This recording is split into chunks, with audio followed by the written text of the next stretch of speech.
ஜெய் ஸ்ரீ கிருஷ்ணன், ஜெய் ஸ்ரீ ராதே ராதே. கிருஷ்ண கதைகள் கேட்கிறவாளுக்கும் மோட்சம், சொல்றதும் மோட்சம், அதை கேட்டு சொல்றவாளுக்கும் மோட்சம். மோட்சம் என்ன? எல்லாரும் நினைச்சிட்டு இருக்காங்க இறந்ததுக்கு அப்புறம் கிடைக்கிற டிவைனிட்டி தான் மோட்சம்னு சொல்லுவாங்க. ஆனா அதுதான் இல்லை.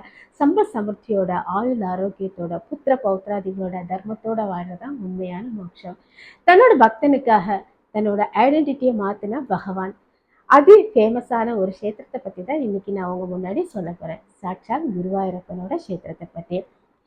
பாதாள் ஆஞ்சநேஸ்வரர் செஞ்ச மகாவிஷ்ணு ஸ்வரூபம், சதுர்பாகு ஸ்வரூபமான பகவான் எப்படி பாலகனா இன்னைக்கு பார்க்குற எல்லா அம்மாவுக்கும் தன்னோட வீட்டில் இருக்கிற ஒரு குழந்தையா உன்னிக்கண்ணனாய் பாலகனாய் எப்படி மாறினார், எப்படி எல்லாருக்குமே தன்னொரு குழந்தையா காட்சி கொடுக்குறாருங்கிற ஒரு கதை தான், யாருக்காக மாறினாருங்கிற ஒரு கதை தான் நான் இன்னைக்கு உங்க முன்னாடி சொல்ல போறேன்.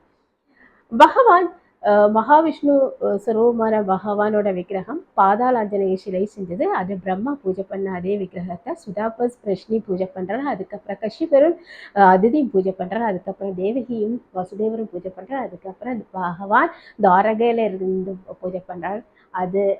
அதுக்கப்புறமா பகவான் சோதாமத்துல போக முன்னாடி அது சரியா ஸ்தானத்துல பிரதிஷ்டை பண்ற, குருவுக்கும் வாயுவுக்கும் கொடுக்குற. அதனால பகவான் இருக்கிற அந்த இடத்த குருவாயூர்னு சொல்லுவா. அதுதான் சரித்திரம். சரி, பகவான் யாருக்காக மாறினார் அதுதான் சொல்ல போறேன்.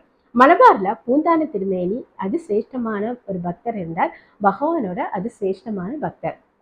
வயோதிகத்துலதான் அவருக்கு ஒரு குழந்தை பிறக்குது. அந்த குழந்தையும் 6 மாசத்துல அன்னப்பிராசம் அன்னைக்கு குழந்தை ஒரு ஆக்சிடென்ட்ல இறந்து போயிடுது. குழந்தையோட விரகத்துல, குழந்தையோட தீரோதனத்துல, விரகத்துல அதிகடினமான வேதனையில அவர் குருவாயூரை நோக்கி ஓடுறார். அங்க போய் கோயில்ல உட்கார்ந்து குருவாயூரப்பனை பார்த்து உன்னி போயிட்டேன்னு தலை தள்ளி அழுறார். பகவான் அவரோட துக்கத்தை தாங்க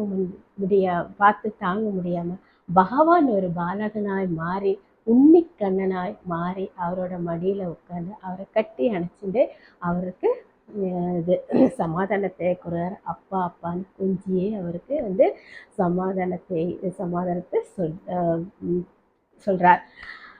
அப்போதான் அவர் சொல்றார், உன்னிக்கண்ணன் மனசில் கழிக்கையில் வேறெந்தனி குட்டிகள், அதாவது குழந்தையான பகவான் மடியில இருக்கிறச்ச, பரபிரமமான பகவான் மடியில இருக்கிறச்ச வேற இருக்க குழந்தைங்கன்னு சொல்றார். அர்ச்சனை கிட்ட சொல்றார், நான் எதுக்குமே யார்கிட்டையுமே தோக்க மாட்டேன் பார்த்தா, ஆனா நான் தோக்குற ஒரு இடம் என்னோட பக்தர்களோட பக்திக்கு முன்னாடிதான். அகம் பக்த பராகீனம் பார்த்தான்னு சொல்றார். இதுதான்